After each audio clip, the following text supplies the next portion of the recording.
Hello, everyone. Welcome to Dial the Gate.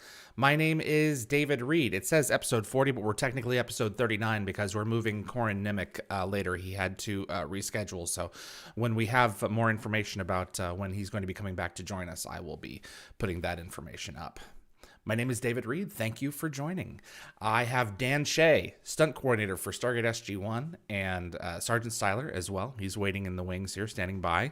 But before we bring him in, I want to give you the run of the show. So what's going to happen is we're going to have Dan on. I have a series of questions for him about his work on Stargate and about his life and his professional and personal heroes. We're also then going to invite you to submit your questions right now in the YouTube chat at youtube.com/DialtheGate. And those questions will be related by the moderators over to me. So big thanks to Summer, Ian, Tracy, Keith, Jeremy, Reese. You guys are the best for hooking us up there, as well as Jennifer Kirby, my assistant, and Linda Gategabber Fury, my co-producer. So before we start the show, I do want to invite you, if you like Stargate and you want to see more content like this on YouTube, it would mean a great deal if you click the like button. It really makes a difference with YouTube's algorithm and will definitely help the show grow its audience. Please also consider sharing this video with a Stargate friend, and if you want to get notified about future episodes, click the subscribe icon. Giving the bell icon a click will notify you the moment a new video drops, and you'll get my notifications of any last-minute guest changes. This is key if you plan on watching live. Clips from this live stream will be released over the next several days on gateworld.net, and you can expect clips from this show to appear on Dial the Gate as well over the next few weeks. You've been waiting for him. He has arrived. Mr. Dan Shea. Woohoo! Hello, sir. How you doing? I'm well. How are you? I'm quite lovely. Quite lovely indeed. So have you been keeping busy or laying low, or how are things? I'm assuming you're in Vancouver, right? I am, in fact, in Kitsilano in Vancouver, a couple blocks up from the Kits Beach. I just did the polar bear swim about a week ago. Because of COVID, they shut the official swim down. Wow. I just went down to Kits Beach myself and jumped in, but there's like 100 people down there who were doing it. So it was fantastic. We just stayed apart from one another. Right, exactly. You kept your distance. And jumped in, yeah. Oh, man. that sounds like I hear you say it's like, I'm not surprised. That sounds like something that Dan would do. Well, we do it every year, but ordinarily it's official. And in fact, the person who runs it used to be catering on MacGyver. She's good friends with Richard Dean. Her dad or her grandfather was the first polar bear swim dude in Vancouver, like back in 1910 or something. So she's been running it the last 30 or 40 years. So. Are there medical benefits, proven medical benefits to this?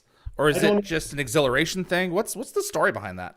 I don't know if there's anything proven. I know it feels great when it's over with. It's certainly exhilarating. It's more of a tradition. Like you get there and there's like 1,000 people, and they have the big sign with the big polar bear, so you get your picture taken, and they have music and they have people up in the stands talking, and you get all excited and you bring in the new year. And it's kind of a pain because you're all jammed on the beach and you don't want to get your stuff ripped off, but no one rips you off because they're all afraid of getting ripped off too. So it's a social event. So I guess it could be considered a social event. And my daughter Steffi, who I think hopefully is on here as well. A second ago, she said that it hadn't let her into the room yet, but she's a lifeguard. Both my daughters, Steffi and Joey, used to be lifeguards. So She traditionally is off the shore in a rowboat trying to save any of us in case our hearts explode out of her chest. Oh my gosh, jeez. Well, let me go ahead and see about this here. I've never brought in someone live before, so I'm not exactly sure how this is going to happen. But let me pull her in here and see what happens. I know she's not sharing video and she's not sharing audio. I'm asking her to unmute. Oh, you're asking her to unmute? Mm-hmm. Okay. Let me see here. Switch over to this. So everyone's gonna get to see how I do this on the fly. Yes, we can hear you. Okay, I'm on the bus. Hey, how you doing? Woo-hoo! You made it. There's But no oh wait, you no, can't see me though. no video though. That was okay. Hey, there she is. A little bit. Sorry, I'm on the bus No, and I it's have a mask on, so it's not optimal conditions. no, it's we're able to see and hear. So Stephanie, you are Dan's daughter, is that correct? I am. Yes. Yep. Yep. And you were Solen in I think Learning Curve. I was back in the day. I think I was 9 or 10. Wow. Yeah. I think I had 2 lines. I remember. Yes, it's an honor to accept your information, Teal'c, or something like that, right? Yep. Yeah, that's it. And please explain this iris, I think was the second one. Wow. So I still got it. absolutely. Where are you in Ireland? On the bus between Cork and Clonmel, so it's a 2-hour bus ride. Oh my so God. I'm an hour in. Are you living there now, or what's going on? Yes, are you working? yeah, I'm living there. I'm going to medical school there, so I'm in my final year there. Wow. Well, good for you. So what's your specific intent? Doctor? Like what's a nurse? What's your goal? Doctor's the plan, yeah. Okay. A doctor, a family doctor, yeah. Wow. Good for you. Yeah. That's fantastic. Do you get to talk to your dad much?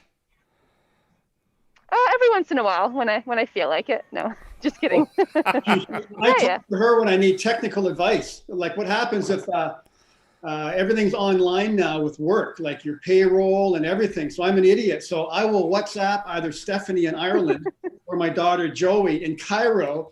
Right. I will hold my phone up in front of the screen and say, like, how do I do this? How do I get paid? How do I get to the next step?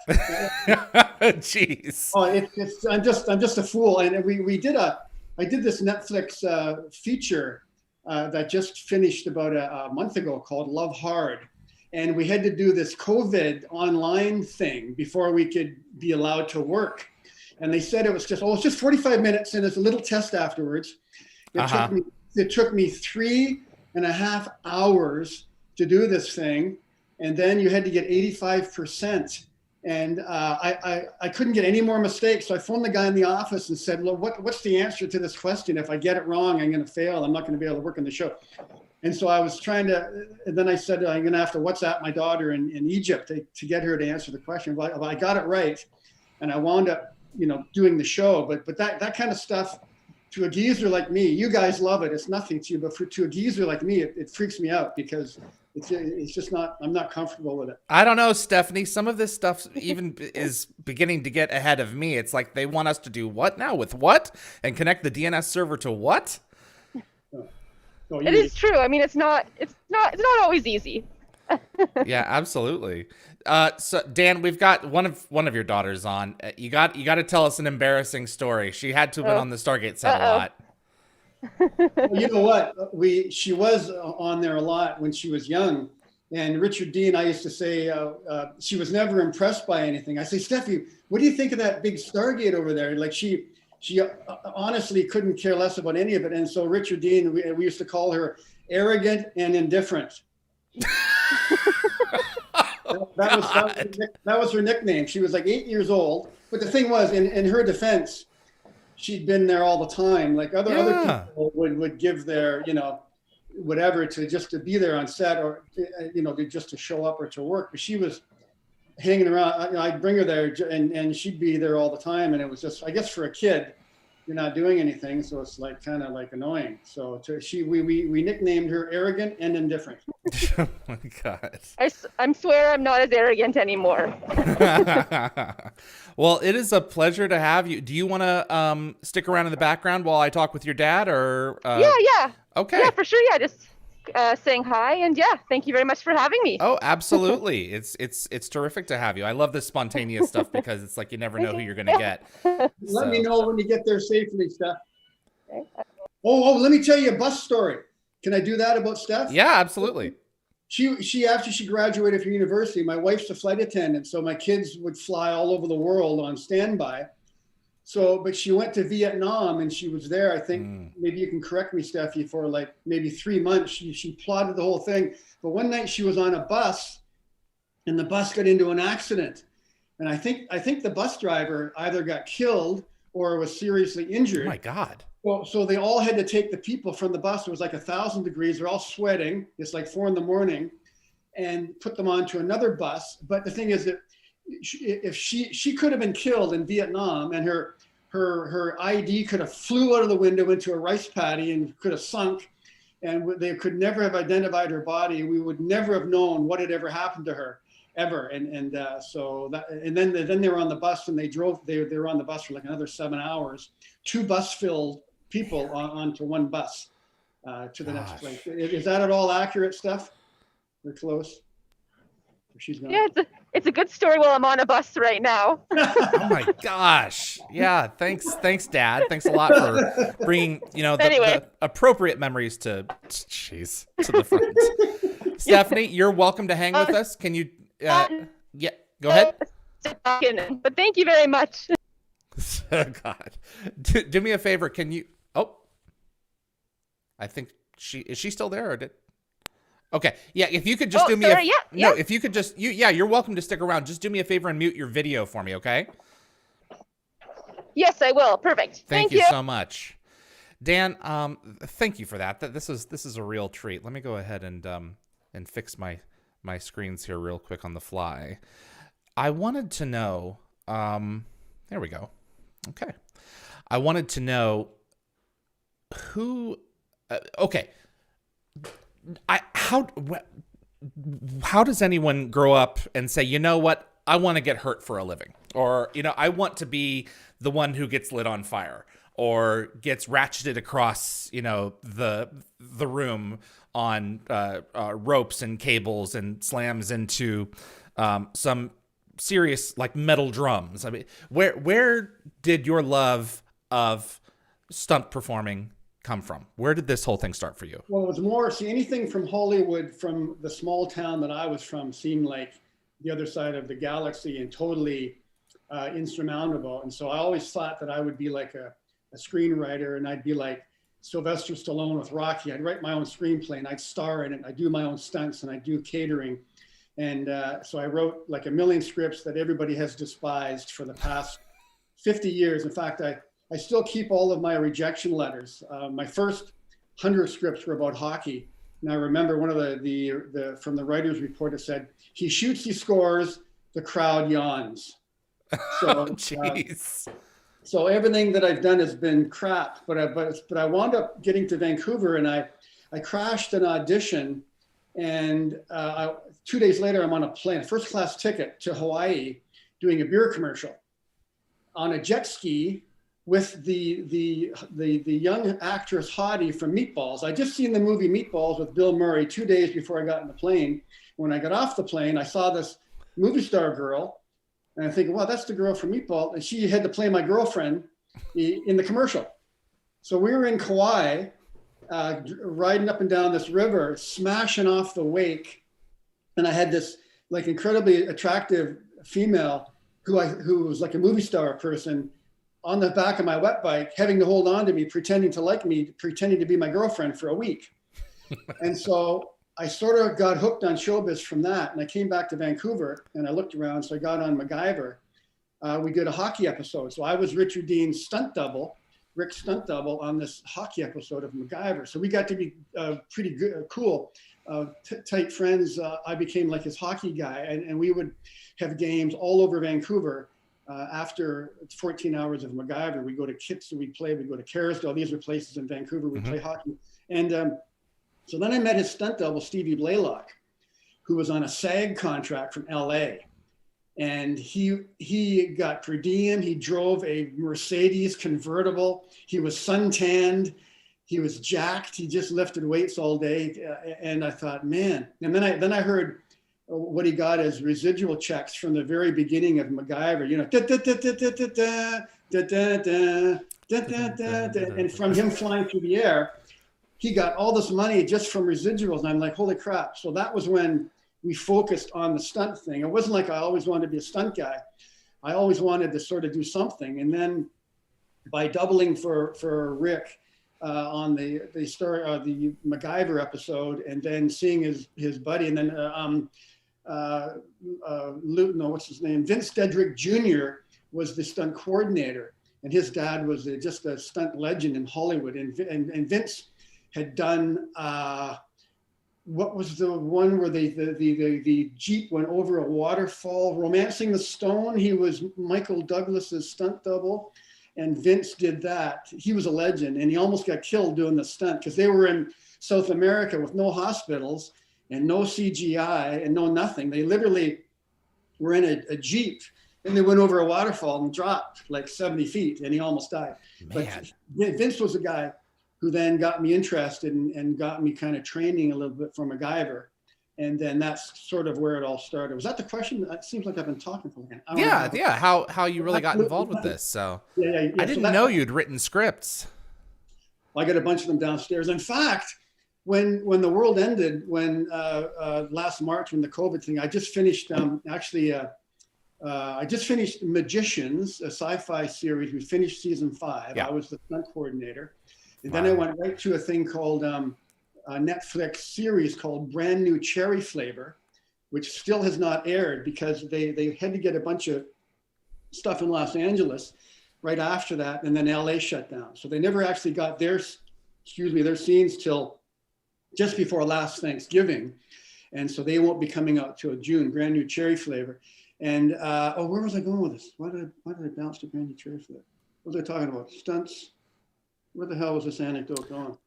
Well, I was going to ask you anyway. What's going to be coming out soon?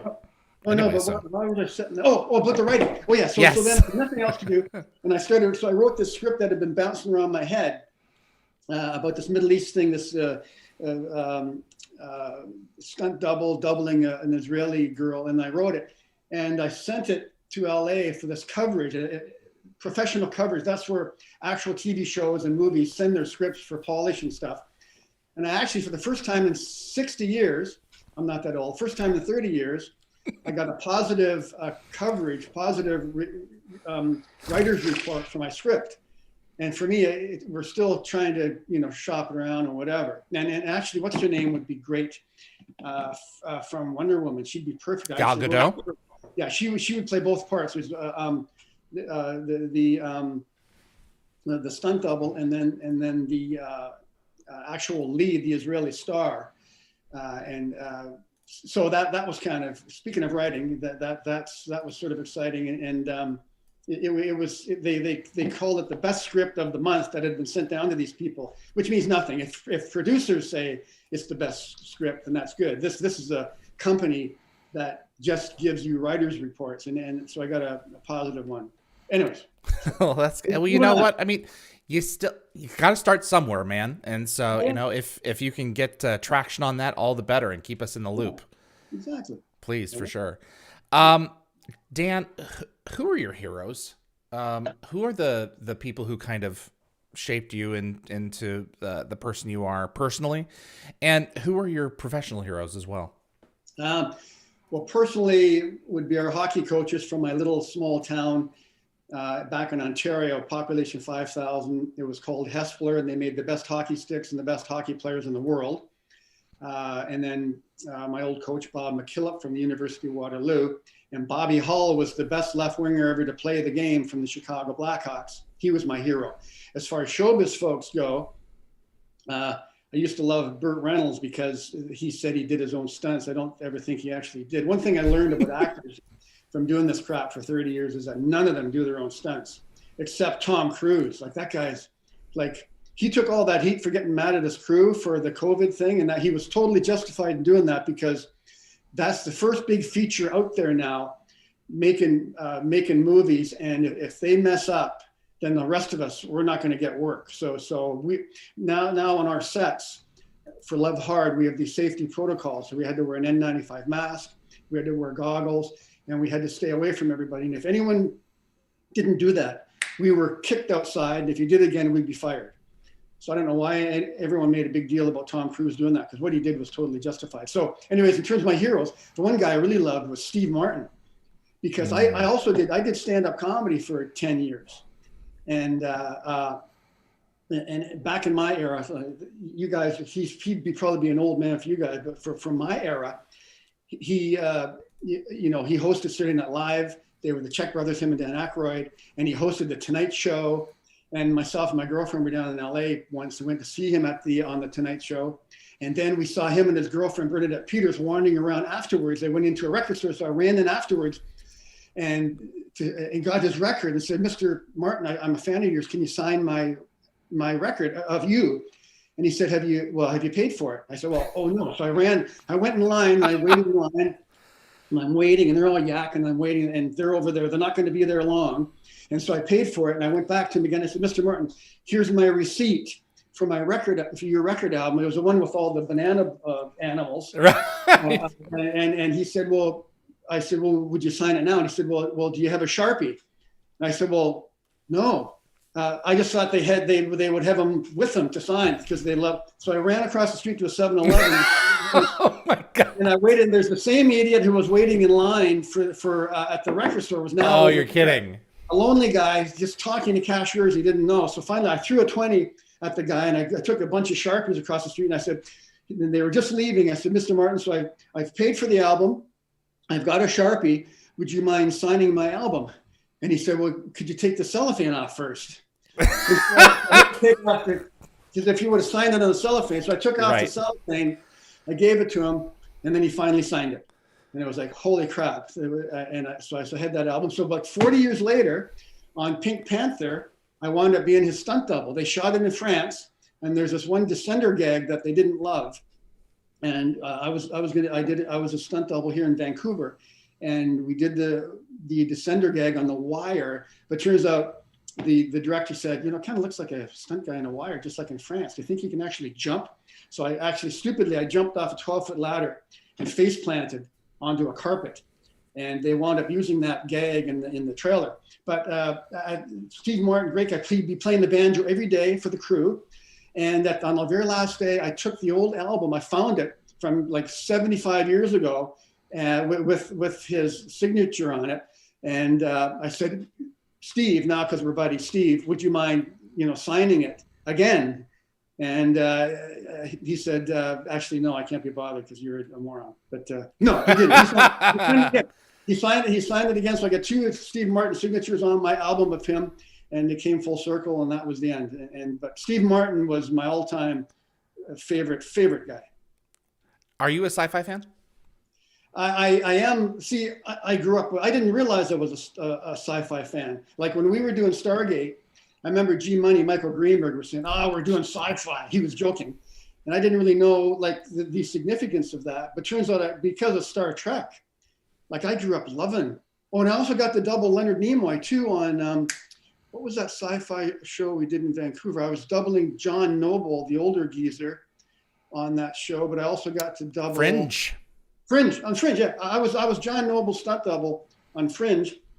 In one episode, Ricky Pierce, who was the stunt coordinator, brought me out to double Leonard Nimoy. Wow. Well, not just a fan saying, hey, Leonard, Mr. Nimoy, I'm a fan of yours. I was his guy. Like we were in the same room. We had the same wardrobe, and he didn't have the Vulcan ears. Those weren't real. Those were fake. But I got to hang with him for 2 days, and I got my picture taken with him, both of us in the same wardrobe. And so, so Star Trek, I just loved this. I didn't realize I was a sci-fi fan because what happened was then the whole sci-fi phenomena, and I jokingly, when I'm on stage for all the Stargate convention, I call them Stargate freaks, lovingly. We are a little freaky. And my wife always says, you can't call people freaks. That's not very nice. I said, well, no, it's a term of endearment, like means that they're into it. Like they're like, I'm a hockey freak, you know what I mean? So I didn't think I was like, I certainly wasn't to the extent of that, but that didn't exist when I was young. The whole, until Captain Kirk did the bit on SNL. Right. Get a life, will you? That was so funny. But then once I started doing so anyways, to make a long story short, yes, I am, because I love Star Trek. But getting to the conventions, I didn't get it at first. There was one in Vancouver, and GateCon. But the very first one, I don't even know. It must have been GateCon. Yeah, the first. I think so. Yeah. The first of all of them, and I went out and I wasn't sure what to expect. And I actually they gave me a bodyguard. I'm like, what do you mean? Like, like, I'm Dan Shea, I'm a stunt guy. What do you talk? Because I would go with Richard Dean. Sometimes he would go to these things, and I'd go with him, and he would have a bodyguard. Oh, we're leaving now, and you know, it made sense with him because some idiot may want to attack him or whatever, or hug him or whatever. It seemed kind of stupid for me, but once we started doing it, you got to realize that it's the same people, and I got to know them. Like there's a dude from Michigan. I call him figure skate dude from Michigan, and Michelle, his wife. I got to know all of them because they got to know each other. You know, so they at all the different conventions. I remember, I think you were in England too. I remember talking to you over. You've been there, yeah. Not for I've been to England, but not for a convention. No, But you and I talked a lot at the Gate cons. Was it only in Vancouver? Because I thought I had a memory of you being some, like, were you in Chicago or somewhere? I have been to Chicago. Have you? Yeah, that's quite possible. Was it? Yeah, I thought it was Creation. That would have been Creation. Yeah, but I have a memory of you not just from Vancouver. I have a memory of you and I talking somewhere away from home. It had to have been Chicago then. Yeah. Yeah, unless you came down to San Diego Comic Con. No, I did do that, but I did that. I wouldn't have seen you there. There was a couple of individual, I guess, quote unquote fans who brought me down, and they had their own table. And I was at a couple of them. What an experience that event is. Oh, unbelievable. And somehow I went up on stage. How did I get up on stage? I was up on stage in front of like 800 people in San Diego. So I must have been there in some official capacity. And I remember the laughter was so big, not that I'm funny, but there were so many people, there'd be like a delay of the laughter. Like, it's 4,000 people in that room. Yeah, so it was like, it felt like Louis Piquet before he fell into disfavor, you know. Me doing the conventions is, and plus I got to bring back the old stand-up thing too. Absolutely. You know, it's back in the stand-up day, you were always scared crapless being up on stage, but for Stargate, because the fans are so nice, and you didn't technically have to be funny. There's no real pressure on you being funny. Well, they already love you. They're there because you've won them over already. Well, who knows? I'm not sure about that, but in any event, it totally relaxed, and I was like 1,000 times funnier. Like the way I was when we were at the table at lunch, like for 10 years of Stargate and for 8 years of MacGyver, we're laughing all the time. But when you put a microphone in someone's hand and put them in front of 800 people, even though I did stand up for 10 years, it changes it. But for the conventions, I was actually funnier because I was relaxed, because I knew they sort of liked me, and there was no real pressure, and the laughter was just icing on the cake. It's absolutely true. Did I answer your question? You asked me about sci-fi. Yeah, sort of. Yeah. Roundabout way of getting to it. You were there from day one of SG-1. I didn't know until like the last time that we talked that you were one of the Jaffa guards in the prison marching down on Teal'c before he turns. I was. But I was the stunt coordinator, and I was Richard Dean Anderson's stunt double from the very beginning. But I remember that scene because Brad Kelly, who became like the one Jaffa who worked the most of any Jaffa, because they put the heads on them so we could basically use the same guy over and over again. It was his first naphthalene hit. We're all lined up, and he said, what do I do? How will I know? Like, how will I know when to fall over? And I said, you'll know. And then, like back in the day, in the beginning, we did these little naphthalene hits, the Ray special effects. They were nasty because they would just come up and just burn your chins. We had to put all this fire retardant gel on. Later on, we did what was called flash cotton, and they'd put a hole in your Jaffa suit, put in flash cotton. It would be bright, but it wouldn't burn you. Okay. But I was here, and then Brad Kelly was beside me, and then he said, well, how am I going to know? And I said, you'll know. And boom, he went, and then down he went, and then down I went. We're both killing ourselves. But when you say there from the very beginning, we, at the very end of Stargate, they wound up giving us a soft copy book. There was a hard copy book of all the people who was there. Celebration of 10 years. Yeah, and so I got a soft one given to me, and I wound up stealing another one. So I remember I went to a convention in what was the woman who did the writing? It was Thomasina Gibson. Yeah. Yeah, and the convention was at an old town. Yeah, I know what you're talking about. Yes, it was in. There was a castle. Yes. We were at this big castle, and I remember I was supposed to work in this movie in Vancouver, but they kept pushing it back. Who's the dude from Godfather? Are you? I mean, Marlon Brando? No, his son. Al Pacino? Al Pacino was doing a movie, and I was supposed to be on it, but the weather kept pushing it back. So I said, well, I said to the promoter, well, okay, I'm going. So I got in the plane. I went to God, I wish I could remember the name of the place. It'll come to me. And so I went there, and I brought all my stuff from down in the basement, all my Stargate stuff. And I'm thinking, people may want to buy this stuff. And I got all. Was the wrench there? Pardon me? Was the wrench there? No, I didn't have a wrench. No, I didn't. Okay. I couldn't. I wasn't going to bring the wrench on the plane. It was more.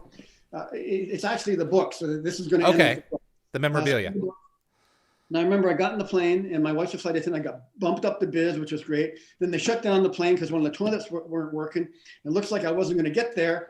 And I was phoning the coordinator. Can I get back in the Al Pacino movie? It looks like I won't be going to England. He said, no, it's too late. So we got to England, and we took a bus. And there's a place that's outside of England where it's close, where they speak a different language.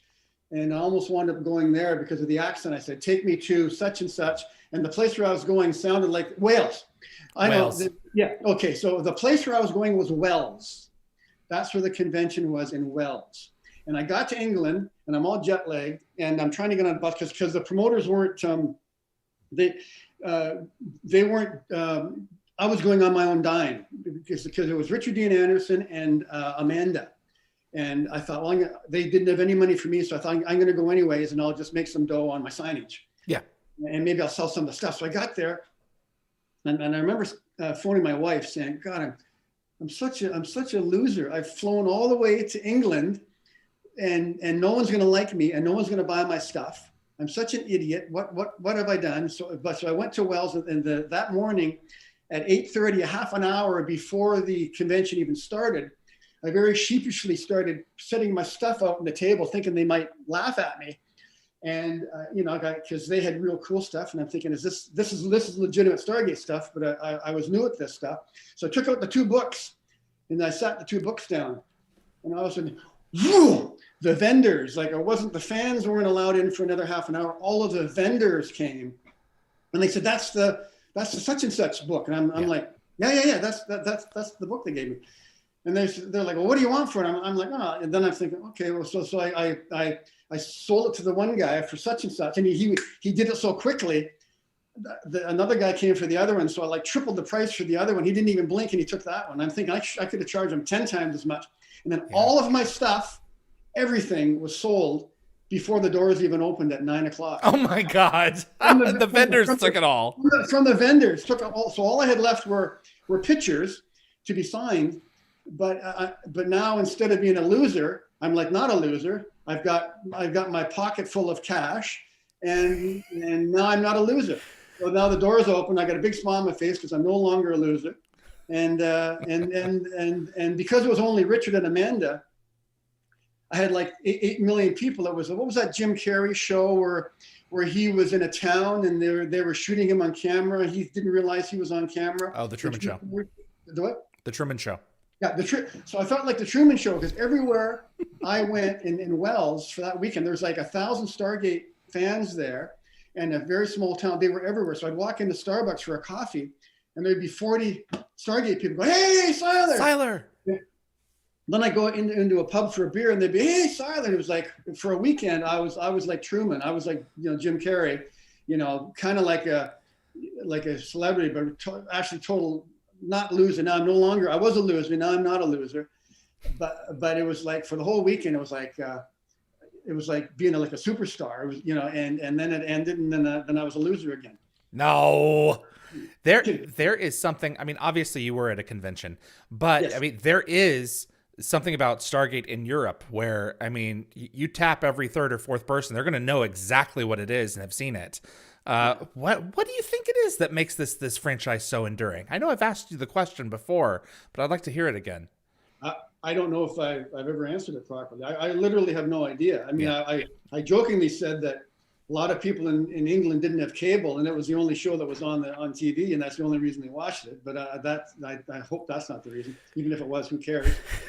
But the show got canceled like how many years ago? 15 years ago, and we're still doing this. And we were supposed to have, and I'm sure you were going to be there last September. We were supposed to have another big, I think it was a GateCon. GateCon was going to be full circle 2020. Yeah, and that would have been great. And of course, it didn't happen because of COVID. So it's still, and I don't know what's going to happen in the future. But if they didn't have the one in September, maybe they'll have one next September. Who knows? But so the why of it, I don't know. I was watching one the other night, and it's actually a pretty good show. I mean, some sci-fi folks, I remember them telling me that some of the science was almost real. Like I know Brad Wright and Glasner, they made sure that the science was fairly accurate. So that helps. Because I think of the movie Martian, written by, I worked on Cabin in the Woods. I played Pa Buckner. Good movie, along with Jodelle Ferland. Yeah. And the director of that, what the hell was his name? He also wrote, Martian. Joss Whedon. Yeah, Josh Whedon was second unit director. Oh. It wasn't him. It was a taller guy. Who was that? That's SG Money. That's Michael Greenburg. I'm gonna see. Oh, Greenberg's asking me how Zoom is, so I'll tell him it's still going. Still going. Maybe he'll come in. Still going.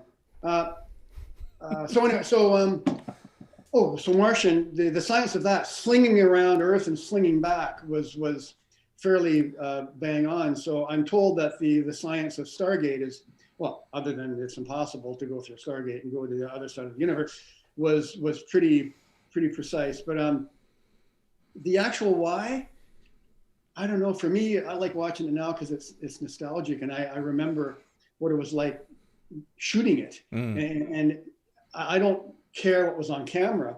I care about what we were doing behind camera, how we were joking and laughing, and how I remember the stunt guy, Randy Lee, wound up breaking one of the effects guys, one of the Jaffa weapons. Yeah, the staff weapons. Back in the beginning, there was like 2 or 3 functioning staff weapons, and they were very fragile, and they actually shot. But the thing is, we were all getting shot carrying them. So when we died, we had to die really lame and just set the weapon down. And that didn't work for the producers. So then they wound up making a bunch of rubbers, and then they just CGI'd the shot in, so we could chuck the weaponry. But that's the stuff that I think of when I'm watching a scene. There's a scene that happened. We were leaving right after to go to Vegas for a fight because Michael Greenberg's brother is Ross Greenberg, and he was president of HBO. Sport. So oh my God, I just thought for 20 years, myself and Michael Greenberg and Rick wouldn't go, Richard Dean wouldn't go because he said the boxing's fixed. He wouldn't go. Christopher Judge would. Oh, Christopher Judge came with us. Yeah, he was with us 2 or 3 times. So I remember, one time Christopher Judge had a hit on him, and they did what's actually called A and B smoke. The effects guys put on A and B smoke is what it was called. But if you didn't take your T-shirt off right afterwards, it would burn you. It was like acidic. Yeah. And I remember it was actually my fault as a coordinator, not telling him, make sure he gets that T-shirt off as soon as we're done. Because we were running off to go to Vegas to go to the fight. and Chris Judge was myself and Michael Greenberg and Chris Judge. And all of a sudden I hear there's something wrong with Chris Judge. And I'm like, what the hell? But he had left his T-shirt on, and the A and B smoke had burnt his skin. So now the craft service is putting ice on it, and we're like, come on, man, we got to get to Vegas. What's wrong with you? And I don't know. I looked at it, and I think he had bubbles from from his skin being burnt because of me reacting. Yeah, and from then on, we didn't use A and B smoke, but we got on the plane and we got to Vegas, and we were ringside, and we would get HBO credentials, and we would go. We'd be at Wolfgang Puck for the pre-bash, and actual Wolfgang was actually there serving us pizza. Wow! All the people from HBO, because we used to watch this show called Oz, and all the people from Oz were always there, and their Desperate Housewives. Was that another one from HBO? That's my mom No, has that on no, another it wasn't network. HBO. It wasn't HBO, but a Yeah. couple of the Desperate Housewives stars. Wow. So and I remember who's the rapper with 10,000 different names? He always changed his name every 3 seconds. Not good with hip hop. Yeah, I know, but oh god. So it was a lot of people. Yeah, it's the biggest hip hop guy of all time. Anyway, so he was there, and he didn't come to the pre-bash, but I knew where his seat was. So I remember for the preliminaries of the fight, not even looking at the fight because I wanted to get his autograph. Sure enough, he was walking in, and he was kind of walking in slow motion, just like the guys in Reservoir Dogs. He was walking so cool in the Jaffa. He said, I said, please, Mr. Such and Such, would you mind? How come I can't have his name? Anyway, so he signed it. And then I got that for my daughter, Joey, the one who's in Egypt. Uh-huh. P. Diddy. I got P. Diddy's autograph, but the only guy in the whole play, there's 20,000 people in there, but no one could get to him because we're ringside, right? Right. You had access. They didn't. And plus I had the HBO thing. And plus I was wearing the year before, Evander Holyfield was heavyweight champ, and he was not fighting, but he was standing ringside. And he had this really cool mock turtleneck T-shirt on. Okay. So I thought next year I'm going to wear the same mock turtleneck so I can look like Evander Holyfield. And it didn't quite hang on me the way it hung on him. But I had the mock turtle on. I had the HBO credentials. So P. Diddy didn't realize that I was just a loser. So he gave me the autograph, and the rest is history. How did you get Siler? Was Siler written for you in Solitudes, or was it written for a guest and you're like, I'm going to audition for that? Or was he for you from the beginning? No, it was not for me from the beginning. It was for anybody who auditioned. And Michael Greenburg got me the audition. So I went upstairs. We're working downstairs on set, and I run up, and there's Brad Wright and Robert Cooper and Martin Wood. And so we all know each other. So I go into the room and I just start joking around like I'm kind of doing now-ish. And I made them all laugh. Like Brad Wright, he's for a funny guy, he's really easy to make laugh. Which is amazing. And he was just laughing his ass off. And I'm thinking, wow, I'm going to get this part because they really like me. But turns out it wasn't a comedy part. It was like a guy who spews out all the techno stuff.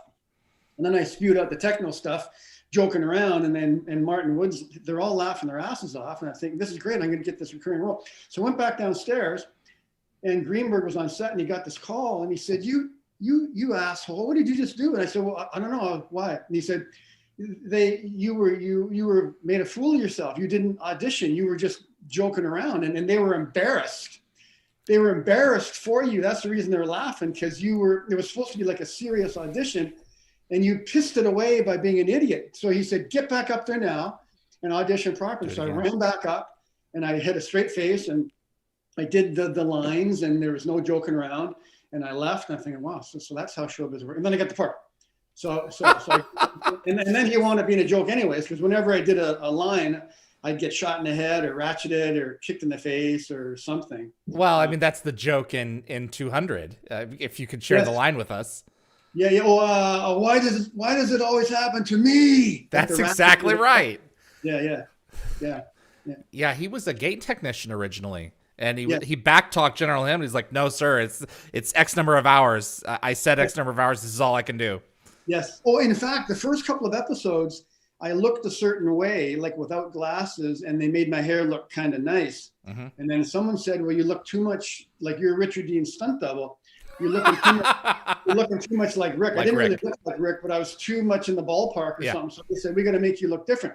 So that's when they came out with the glasses. And then they would put this crap in this Brill cream in my hair for like 10 years. Like no one ever puts product in their hair. So that's how Siler became. I would just wear my own glasses until they got broke, and then they wanted to buy me a new pair. You had some of the best lines. I mean, opposite Jason Schambing is Robert Rothman in the Crystal Skull episode. What do you think, Siler? I think you're going to get fired. It's just fantastic.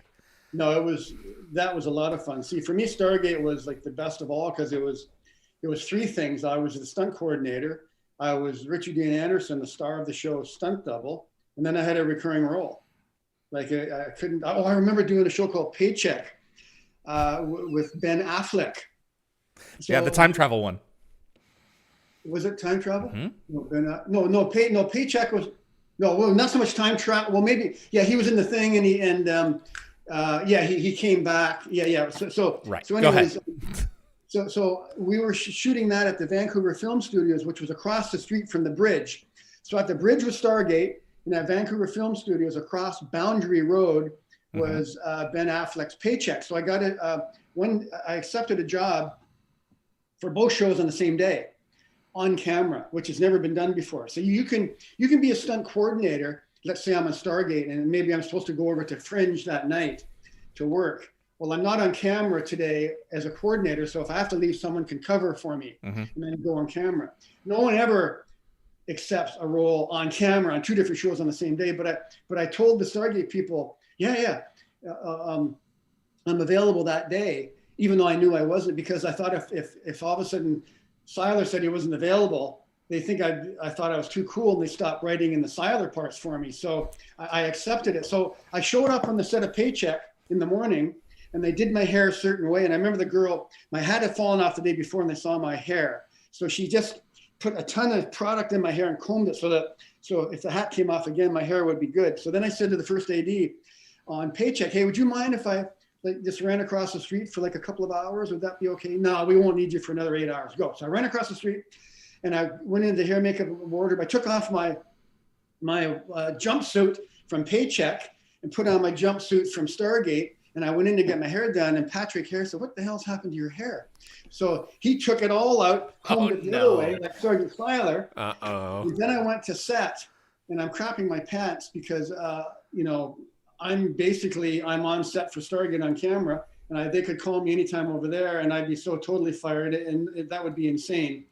And so usually, sometimes they do the coverage of the main actors and just leave the other guys till later in the day and do their coverage later. Yeah. They don't care. And sometimes you like that because then you'll get overtime. But this time I wanted to get this thing over with and get back over there. So I'm crapping my pants. Sure enough, they turned around on me. Then I got a phone call just as we were about to roll, and they say, oh, hello, it's Dan. And I'm thinking, oh my God, they need me. But it wasn't Dan, the AD, wanting me for Paycheck. It was Dan Rizzuto, the stunt guy, just asking if there was any work. So I hung up. I did my line, and then they wrapped me, and I ran across the street and back to Paycheck, and I changed my wardrobe back to, and the hair woman looked at my hair. Right. What the hell? She got me into the room, and then she was just digging it in as hard as she could to get the hair back the other way. And then she emptied a whole thing of spray on it so it would never come out again. How do you keep all of that straight? I mean, wearing multiple hats, quite possibly Siler, Richard Dean Anderson stunt double, and stunt coordinator all in the same day. How do you keep it all straight and spend 18-hour days on it? It's easy if you're on one set. You're just that's true. You see, but it's when you have to, if you don't tell the Stargate people that you're working across the street on Paycheck, and you don't tell the Paycheck people the feature that you're working across the street on Stargate, that's when it gets tense. If you're there on Stargate as the coordinator, you've basically already done your work. You've done your budgets, you've hired everybody, and you're there to make safe. So if someone has to fall over, you have to throw a pad down. So if I'm there as Richard Dean's stunt double, I can easily still do my work as a coordinator. They frown upon it, and some companies don't let you do that anymore, because I understand from a safety standpoint, it's better for the coordinator just focus on coordinating. In the old days, we were all greedy. We would be coordinator, and we'd also be doubling somebody. So we'd be double contracted, and you can do it, but productions tend not to love it anymore. And if you were Siler, you just go over there and just say your line. And, and I remember too, they sometimes would mess with me. I remember one time my phone went off accidentally when it was Rick's close-up, and they thought, oh God, who's the guy that's fired? And they couldn't really fire me because I was his buddy. So they from then on, all of our phones were on vibrate for the next 10 years. But I remember it was my close-up about 4 months later. And usually the principal cast wouldn't even show up for me. They'd put like an X on the right. thing. And this X would be such and such, and that X would be so-and-so. But this day, they're all there. Rick's there, Amanda there, Chris Judge is there, Shanks is there. And I go, what the hell? I just got one line. Why are they all there? And so Brad Turner, the director, said, action. And as soon as I was about to do my line, I heard a phone ring. And it was Rick. Rick was purposely off camera making his phone ring every time I had to do my line to get back at me for my phone going off for his coverage 8 months earlier. And so every time I tried to do my line, he would. Of course, I couldn't flinch because, and the little thing of sweat was coming down here. But I kept it together because I couldn't fall apart, because otherwise, because I'm such a jerk being sarcastic to everybody else, making fun of everybody else. I can't suddenly become sensitive and say, sensitive actor guy, and say, could you stop making noise in my eye line? So I had to keep it together, and I did my line, and we had a laugh, and that was the end of that. How much input would you receive? Would you have in terms of, okay, the script says for this stunt to be done this way. So Rick walks by, he's enhanced with the Atonique armbands. He pushes Siler over the stairs, and Siler falls down. How often would you be able to say, I have a suggestion. I think that it would be for this set, for this situation, I think it would be better if it was done this way or this way. Would they leave that to you to adjust that accordingly? How would something like that go about? Safety was 100% the coordinator's responsibility. No one would ever question it. In terms of the creative part, that's the director. I mean, you can give him or her some ideas, and they may or may not. Usually they'll listen to you, because if it's stunt related, then you know what you're talking about, and it'll be cooler and safe. But anything action-wise, safety-wise, is 100% the coordinator's call. And no one will question it. Back in the old days, sometimes directors might get a little bit pissy, but not anymore. It's 100% the stunt coordinator's call. Wow. How did you pull that off? Did you have that particular situation? Did you have pads laying down across those spiral stairs? Oh, the one where you pushed me over? Oh, yeah. I had over the stair. That looks so scary, because I've been on those stairs. They are steep and they are metal. I mean, even if you put something down, it's still at a slope. That's going to hurt. Yeah, that was, and I remember Martin thinking, like, are you okay to do the flip and land on? And I'm like, no. Yeah, so he did it in two parts. But yeah, I had a couple of guys who played Jaffa. It might have been Brad Kelly and Sean Stewart down there. They're huge guys. They're like 6'2.5", 270, and they were actually holding the pad in place. Oh, okay. Landed on. So they actually kept it level. I didn't even have to go on an angle. Even trying to go and land on a pad on an angle would be a little bit, tiny bit sketchy. But it was actually quite easy. I landed flat. So you had people there holding it for you.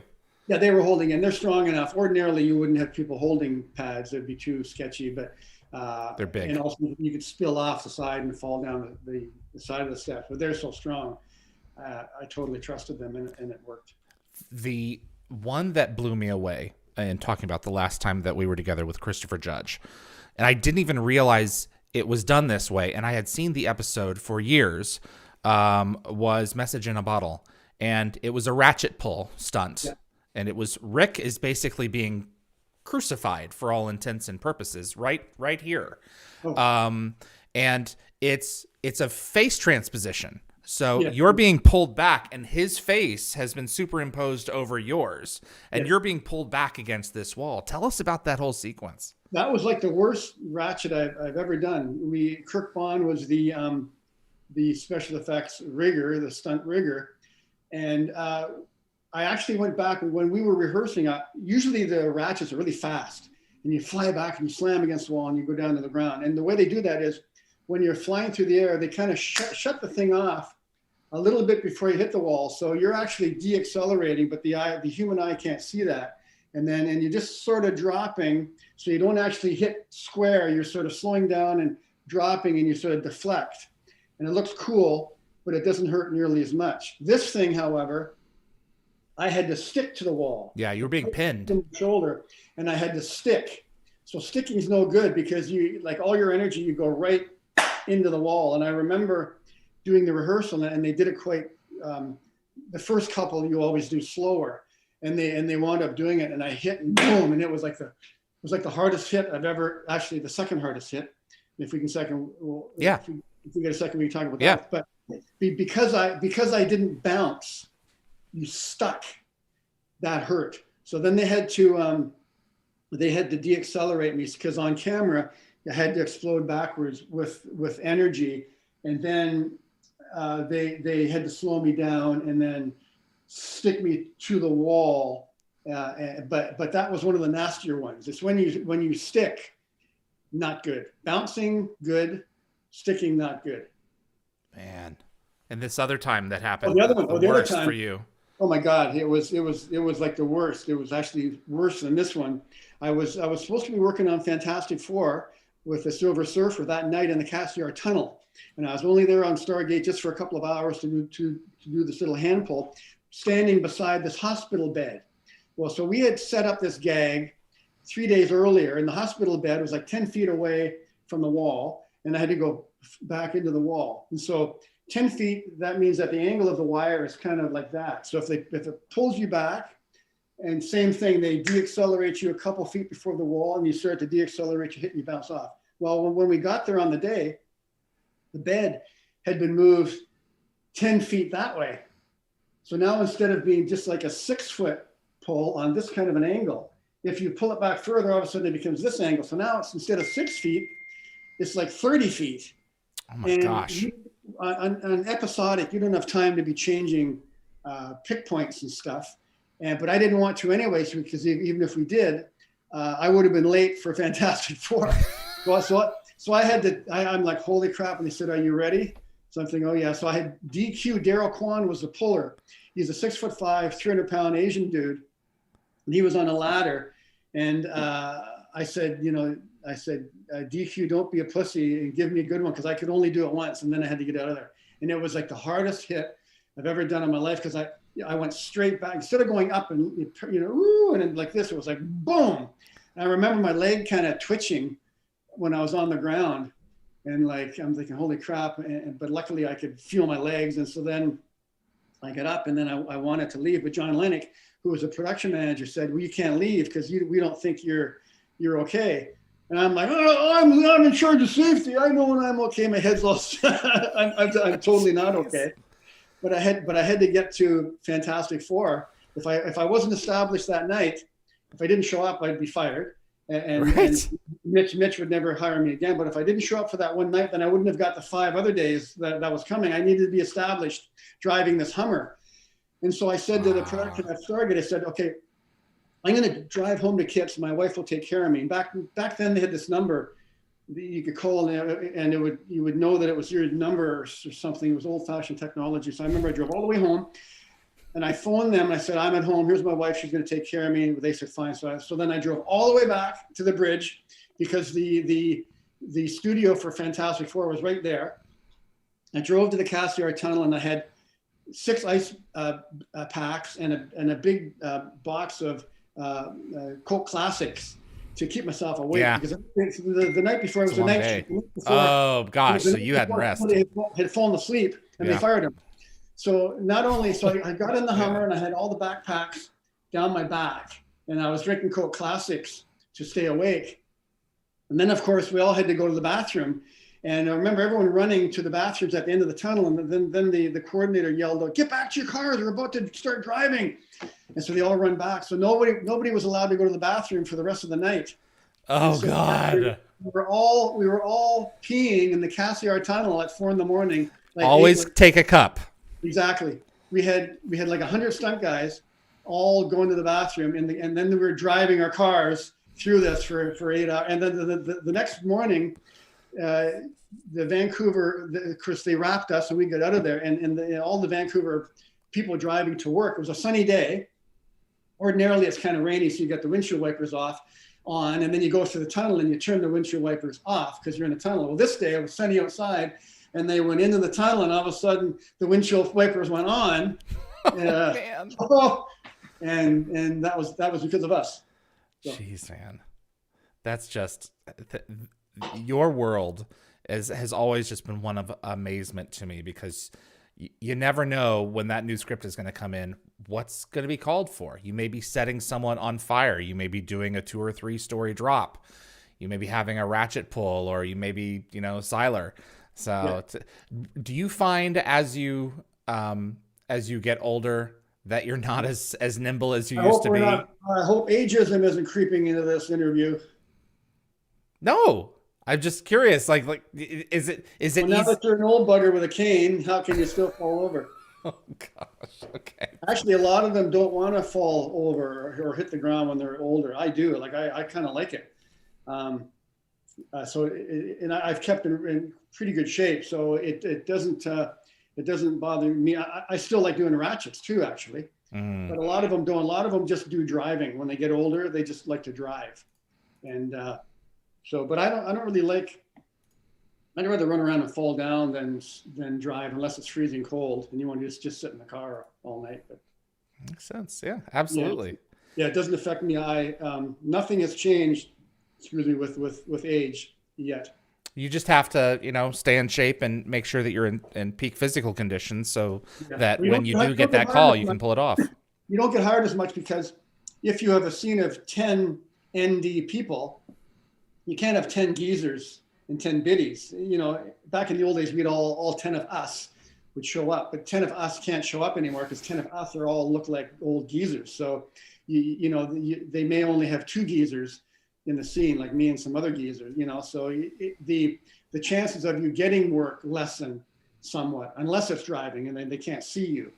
So, that's something that happens with age, is that you don't work as much, not because they hate geezers. It's just, you can't have, like, what is this, a movie about an old age home? You can't have 10 old people in the shot. Like what would the point of that be? Right. No, that makes sense.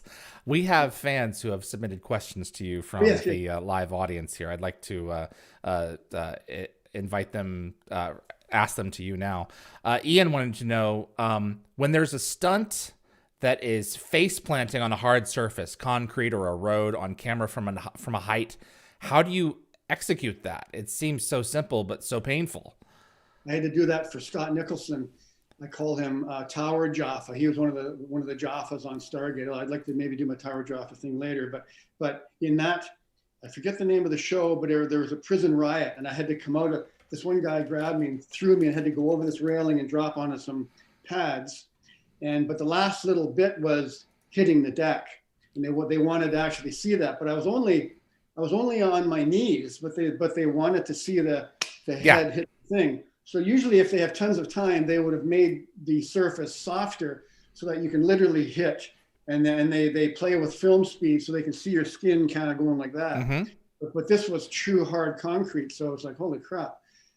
So either you use like a ton of skill of trying to make the impact, just making the impact an eighth of an inch before you hit it, and then hit it, or sometimes you can cheat and land and use your arm or something. That's what a lot of us do, is instead of your face actually planting, it looks like your face planting, but you're cheating using your arm to do it. That's how a lot of times we'll cheat that, unless we can have a cheated surface that's made of high dense, which looks like concrete but isn't, and then you can literally slam your face against it.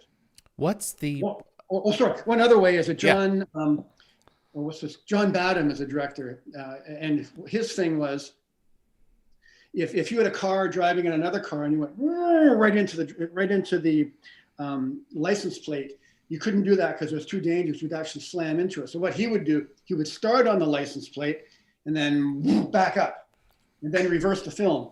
So that's another thing that we do. You can be here like this and pretend, do a little bounce thing, and then go like that. And then they'll reverse the film, and then it looks like you're actually slammed onto it. That's another way that they can do it. That makes sense. Yeah. Have you, what's the most serious, I haven't imagined you've been on a set during a death. What's the most serious accident that you've witnessed? Well, actually there was on Deadpool, but anyway, let's not talk about that. But okay. That's the thing. Stunts can go wrong. You can do 100 or 200 or 1,000 of them, and people get all relaxed, thinking, in fact, they sometimes think, God, you get money, for that? It seems so easy. But if something goes wrong, it's not so easy. So, as I remember, the first time I was Rick's stunt double after MacGyver, it was a MOW movie of the week in Toronto. And the gag was, he had grabbed this thing of cash, and something wraps around his ankles and pulls him into these rollers in a factory. And they had a release on me earlier in the wide shot, and they would be pulling me towards the thing. And if I wanted to get away from the rollers, I could pull my leg out at any time. But for the close-up, they were seeing the wire. So they just said, can you just sort of come and put your foot to the rollers and we'll stop it. And that was my first stunt action. And I stupidly said, oh yeah, okay, sure. And what happened was they pulled me to the rollers, and all of a sudden my foot got caught in the rollers. And instead of stopping, the button guy freaked out. So either he didn't press stop, he didn't press stop fast enough, or he pressed something else, and it sucked me into it just a little bit. So my foot actually got pulled into these rollers for like maybe 2 or 3 or 4 inches. Now I was just screaming, and it was awful. Then it spit me out, and they took me to the hospital. And then I remember the director was really upset that I had gotten hurt. And Michael Uno was the director's name. And then they were doing a thing for Ricky Schroeder, Klondike. What's that Klondike thing that's been repeated a bunch of times? What would you do for a Klondike bar? Huh? What would you do for a Klondike bar? No. It was a movie about the Klondike. About the Klondike. Okay. Yeah, and Ricky Schroeder was the star of this particular one. So I remember my foot had totally healed. That was like 8 months earlier. Okay. But Michael Uno, the same director, was directing this Klondike, something about the Klondike, Gold Rush, I think it's called. Okay. It's the same book, and they've done a million movies about it, and different actors have starred in it. But I remember walking into the audition, and I brought my old crutches, and I was hobbling on my foot, pretending like my foot was still mangled from 8 months ago. And he said, but he knew it was a joke. He said, "Get out of here, asshole, you got the part." This last one here, that was for you. Yeah, exactly. Oh my gosh, jeez. And you were talking, you mentioned about a tower Jaffa. Was there a story there? Listen, yeah. So it's like a high fall. Well, no, there was a tower. And I remember Jonathan Glasser coming into the stunt office and saying, "We hit this guy up in the tower. Should he be a stunt guy?" And I'm like, "Yeah, of course." Right away, I said, "Yeah." I wasn't really sure what it was, but yeah, well, make him a stunt guy. Is that the weapons turrets? The guy that's it was high up in our, and you may remember this as I start rambling on about it. So we got there, and Tower Jaffa put on all the stuff. Scott Nichols, a handsome guy, but it was freezing rain. He didn't want to go outside, so he said, would you mind me just leaving some of the stuff off until they need me, and then I'll come out. And they said, okay, fine. Well, it turns out, unfortunately, it was about a 20-minute drive to set. And so we're using Jason Calder, who was Michael Shanks' stunt double. Okay. Wound up putting on all the Jaffa stuff. He was standing in, he put the stuff in. A couple shots, he just went up the tower, and he just stood there just in the background because it was pounding rain, and they were losing the light, and they wanted to get the shot right away. And they didn't have time to bring in the real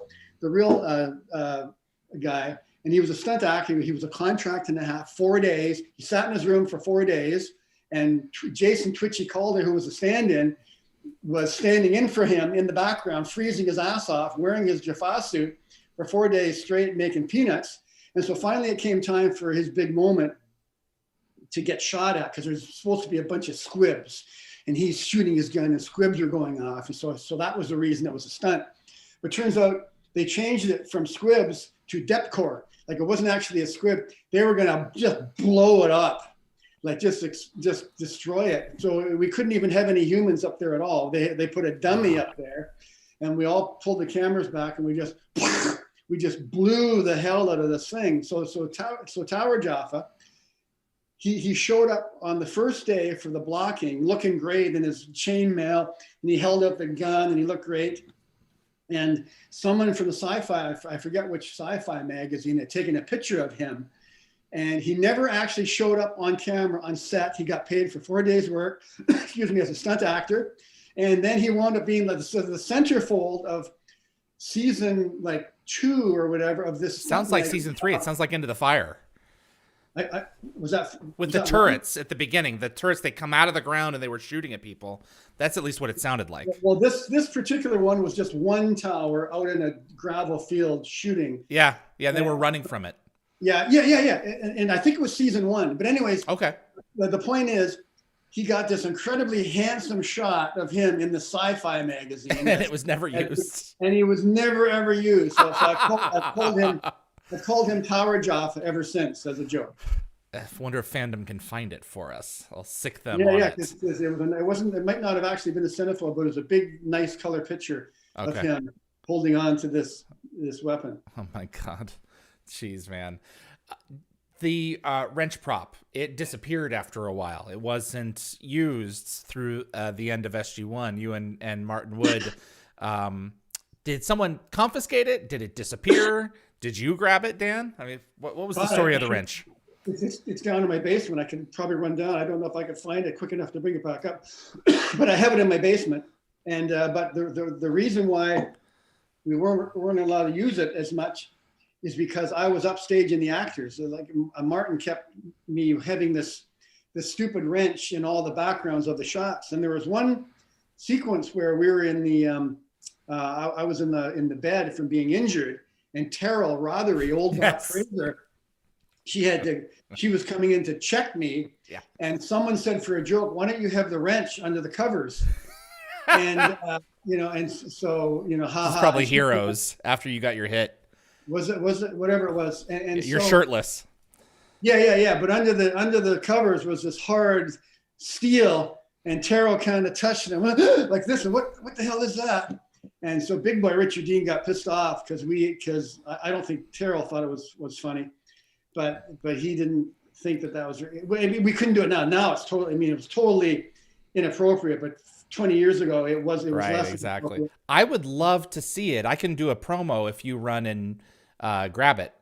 Like now, you mean? Is that okay?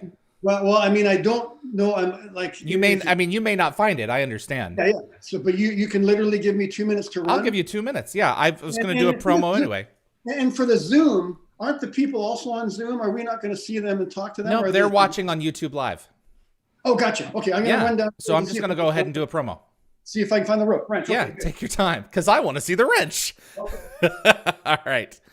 One of these communication stones is a screen-used prop, and one is a screen-accurate replica. So for the month of January, DialtheGate is giving away the replica.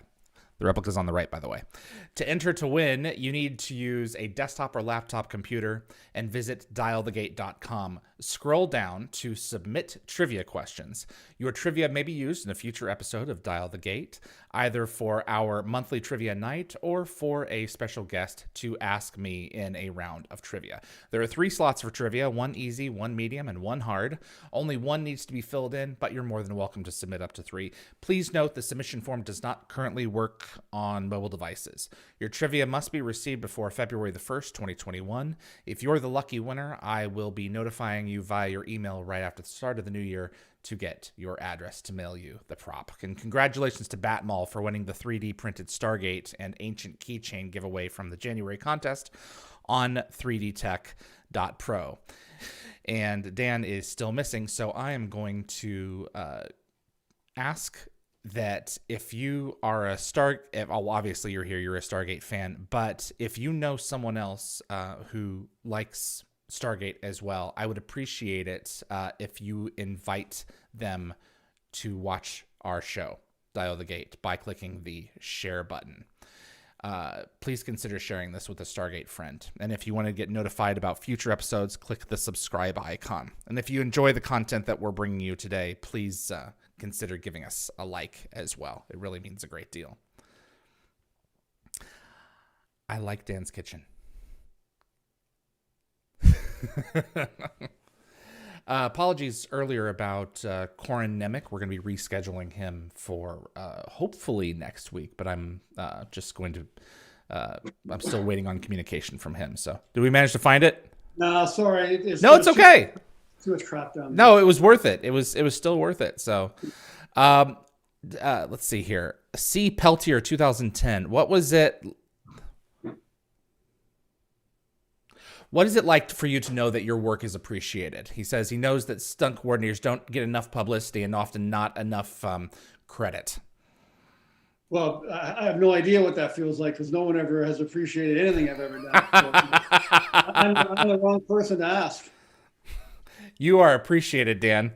Oh, thank you. Well, that's the first time. So it feels good. There you go. Yeah, it's a good feeling. It's a warm feeling. Yeah, thank you for the warmth. Loved it. Kyle, yeah. We know no, we know our worth. I mean, people like actors. That the one group of humans that actors actually like are stunt folks. Sometimes they can be not as nice to other folks, or not always, but sometimes. But they always seem to like stunt folks. So, and production likes. Well, they don't like paying stunt folks so much, but they like the fact that when we do the stunts and do it safely, and no one gets hurt, no one gets sued, they like that. So, and generally speaking, people like stunts. So we actually are sort of appreciated. Like, you're not the star of the show, but I don't totally agree with your premise. I think we feel like we're appreciated anyways. Good. Absolutely. Yeah. Kyle Goubert, what was the time you thought a stunt was going to go pear-shaped, but actually worked out just fine? Pear-shaped is English speech for wrong. Pretty much every episode. When I thought it was going to go wrong, but it didn't, something I was really concerned you were concerned about, and then it was like, you know what, we pulled that off. Oh, yeah, that was pretty much every time. Because there's always a chance that something can go wrong. Oh, for sure. Yeah, I just had a flashback to Bates Motel when something did go wrong.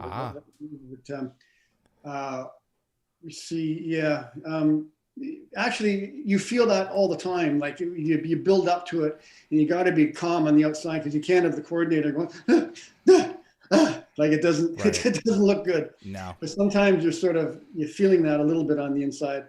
Like fire stuff, you sort of feel that. You don't really love fire stuff so much, but not a specific one. It's sort of a kind of a thing that sort of kind of almost happens-ish. Do you have a favorite, Jim Kite, do you have a favorite one-liner from Siler? Oh, I think the one we did. Why does this always happen? Right. Absolutely. Actually, my favorite line from all of Stargate is, our scopes have spotted Gould warships dropping in from hyperspace. They will be attacking through the gate and through the air within the hour. Gar Shah has ordered that we destroy the rest of the tunnels and transport the rest of the Tok'ra through the Jaffa. That was a line. I've done that at the conventions a lot of times, but that was a line that one of the stand-in guys got as an upgrade, and yes. he had the hardest time spitting that line out. It was he never quite got it. I remember he was reading it and he didn't know how to pronounce Shapai, and the sweat was pouring off him. They were doing all the principal casts first, and he was just white knuckling his sides. The sides of the script that you're reading are scopes of spotted Gould worship.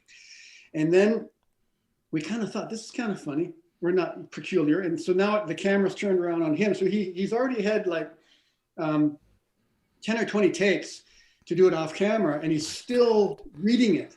So we're thinking, this doesn't look good. So they had to kind of pry the sides out of his hand. So now it's his coverage. So he came around the corner, and it was our scopes have. Oh, sorry. Let me go again. He came around. Our scopes have spotted Gould. Let me go again. So 20 takes later, he still didn't have it. And on the 25th take, he comes around the corner and he hits his staff weapon on the roof and hits himself in the head, and he falls over. And then we said cut, and that was the end of it. And so he never did get the line. So they wound up looping him and cutting around him. So we never even, no one ever knew he existed. But we wound up getting T-shirts made. T-shirts were a crew gift for him. It was our scopes have spotted Gould warships dropping in from hyperspace, ... Shapai. And then we had two little tombstones at the bottom saying, rest in peace, your acting career. Oh, no. So for the rest of Stargate, whenever any actor started to go off on their lines, one of the ADs would go on the radio and go, scopes. And everybody would rush in, because that was his line of scopes have spotted Gould worship, because they wanted to see this actor guy get destroyed in front of everybody. So that's the kind of fun people we were on Stargate. Gosh, Christopher said, if you didn't have a thick skin, you wouldn't last long on that show. Judge? Yeah. Everyone had to be willing to have a good time, because it's long days, man. And some of those lines sucked. So that one's from Tok'ra Part 2. But it's just like, man, you got to do what you can with what you got. Yeah. Elizabeth Lee, rather than a question, I want to say thank you for all your effort through the years. I hope you are staying safe and healthy. Thank you very much. Appreciate that. Back at you. Kronos Chiron asked and answered about how he got the part of Siler. Hyper Skyper. Would you consider your SG-1 position as stunt coordinator, stunt double, and Siler as a trifecta of disaster? It's like, I wouldn't consider that, but a lot of other people would. I mean, it's like, yeah, he's continually getting beat up for sure, but yeah, I guess I don't really understand the nature of the question. Kevin Leach, the most dangerous stunt that you had that you actually regretted later on. It's like, you know what, I probably should have dialed this down or had this done a different way. Well, you know what? It's the smaller ones that get you. I remember Carl Weathers on Street Justice. He said, he almost broke his ankle jumping off an apple box, and he did all the Rocky movies and never got hurt. So it's always the weird little nothing ones where you can get hurt. The big ones, you're totally focused, and you're focused on everyone, but it's the little ones that can get you.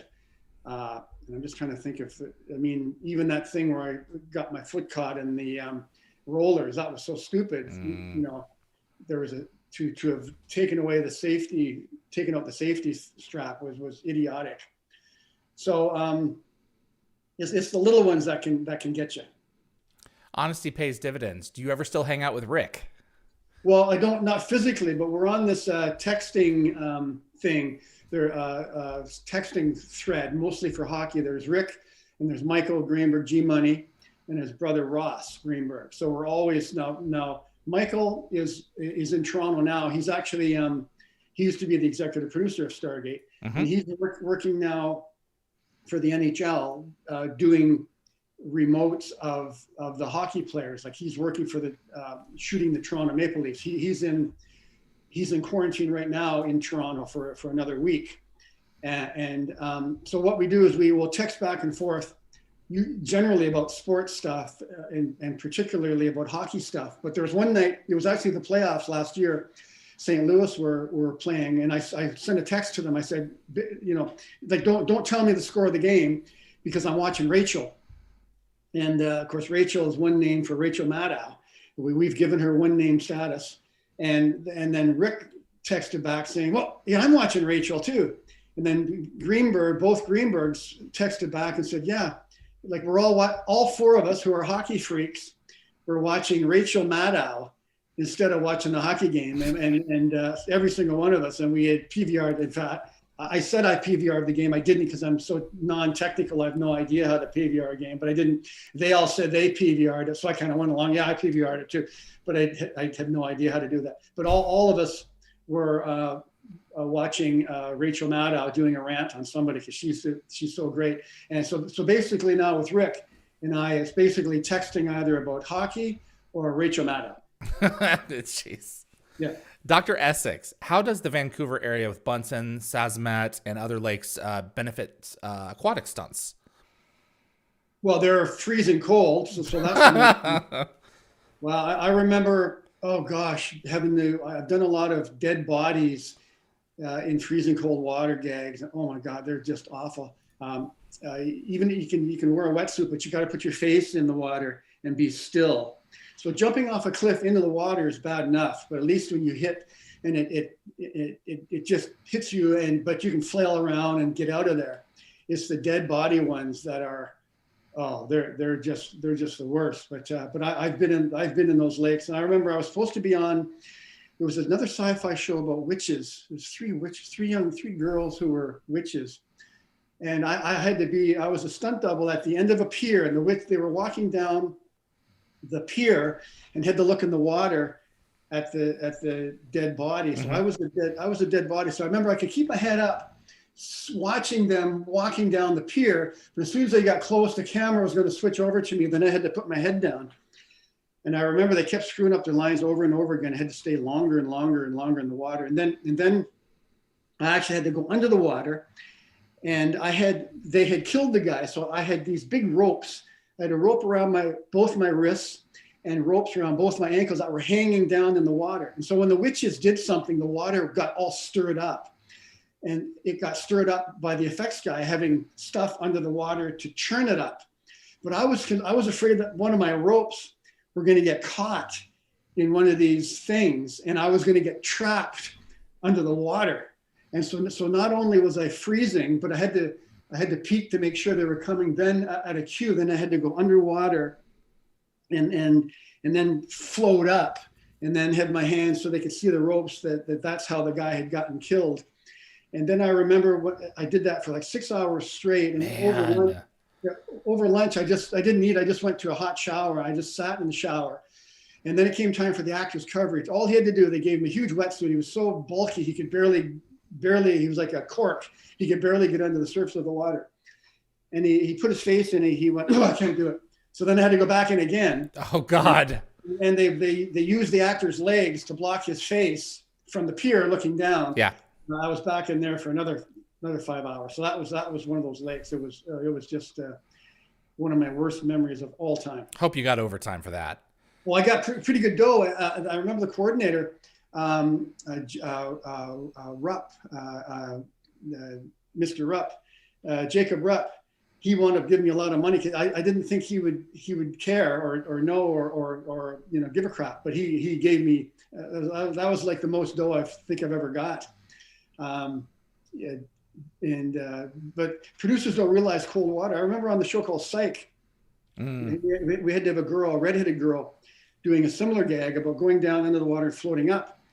And so the producer didn't want to pay stunt pay for that gag. And I couldn't get a stunt person to do it. So, I got my younger daughter, Joey, who's actually in Cairo, Egypt right now.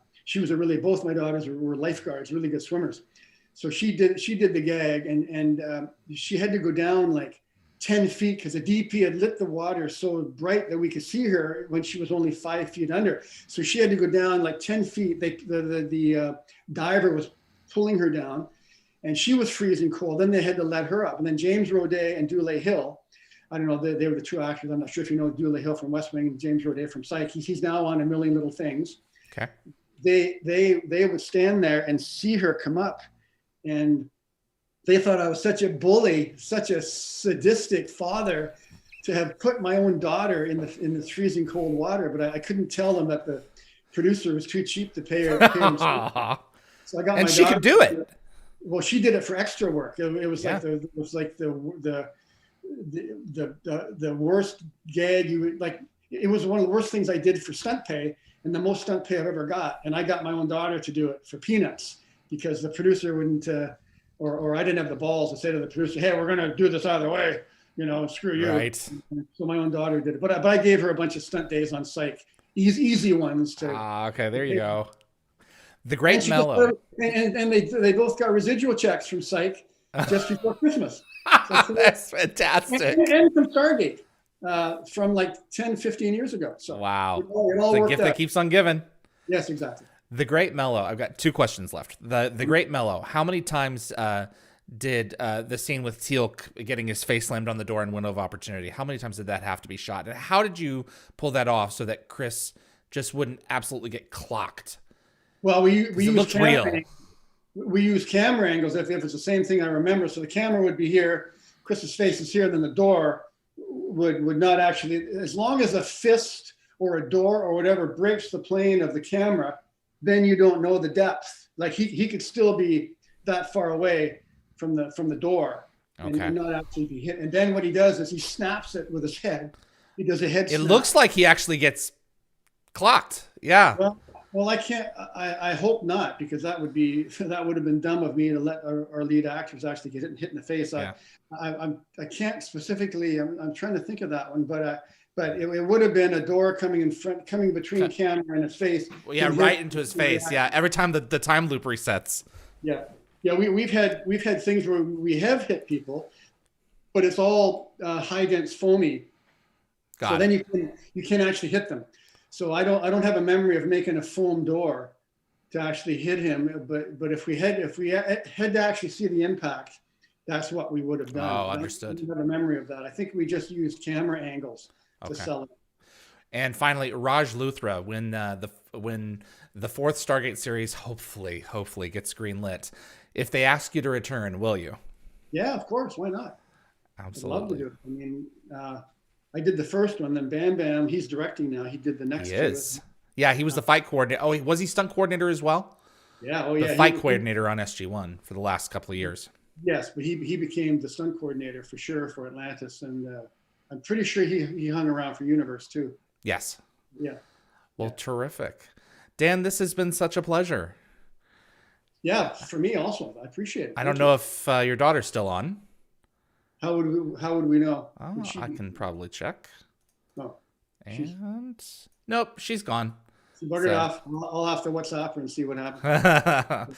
But my friend, this has been such a treat. You have always been one of my favorites to talk to, and you've always been so engaging and terrific with the fans and responsive to them online on social media as well. And you know, it's just the same thing to Corin like last week. The exact same words. Really? Yeah, the exact same words. So I want new words. I want my own specific nice words. I didn't talk to Corin. I'm kidding. I kid because I love, you know that. And we do appreciate you. Yeah. You know, I seriously doubt that the Stargate saga is over. You know, once we get out of these 3 years of weirdness, you know, I think, you know, or sooner, you know, we may be in full production again. I really have high hopes. So that Brad's gonna make it happen. Nice to get back. Absolutely, it needs to continue. This show is evergreen, and it needs more adventures. Exactly, and I hope to see you at the next convention if they do another one. I'm sure they will. Absolutely, it's just a matter of time, my friend. Thank you so much, and you take care of yourself. Okay. You too. Thanks a lot. Thanks so much, Dan. Thanks to the fans too. Thanks, guys. Thank you. Bye-bye. Dan Shea, everyone. Stunt coordinator for Stargate SG-1 and Sergeant Siler. So I've already shared information with you about the Communication Stone giveaway, and that's going on now through the month of January, as well as the call to action to please like, share, and subscribe if you're enjoying the program. Next week at 11 a.m. Pacific time on the 17th, next Sunday, the 17th of January, Gary Jones will be interviewing more Stargate fans. 2 hours later at 1 p.m. Pacific time on January the 17th, Stargate Trivia Round 3. And we're doing it a little bit differently this time, and fan involvement will be the case. So if you show up for that, you are definitely going to be able to participate. And then at 3 p.m. On the 17th, we're going to start quarterly Stargate news updates. So we're going to talk a little bit about what's going on with Brad's SG-4. No breaking news per se, but we want to bring everyone up to speed on what is known. I also want to talk about merchandise with Blu-rays and the move to Netflix and everything that's going on there, because there have been some interesting ripples. Netflix has labeled SG-1 as TVMA, and that has got to be fixed. So I appreciate everyone for tuning in. I do have one more thing. I have fan art. I almost forgot. And that's the wrong one. Here's the right one. This is, I just called SG-1 Thank You by Joanna Johen, Sly Siler, and Walter Davis Harriman. Bonus Stargate SG-1 Chiblies. I guess that's the Chibis. Chibis? That's the design of these characters. It's created for someone by the name of Mary Sapp. So I love this art. So cool. You can just tell the Gary Jones one is, that's clearly Gary, and the Siler one is pretty good too. So Joanna Jonen, that's it. And if you have any original artwork of your own that you'd like to submit, or images of something Stargate that you've created, please feel free to email me to dialthegateshow@gmail.com, and we'll get them on the air as well. That's all I have for you this week. I appreciate you tuning in, and we're going to see you next to Sunday for 3 more episodes of Dial the Gate. We'll be scheduling Corin rescheduling him as soon as I can. Once I connect with him and we get those announcements in, I will be posting that information on the YouTube channel as well, and the social media channels as well. So I appreciate your patience. My name is David Reed. You've been watching Dial the Gate. We'll see you on the other side.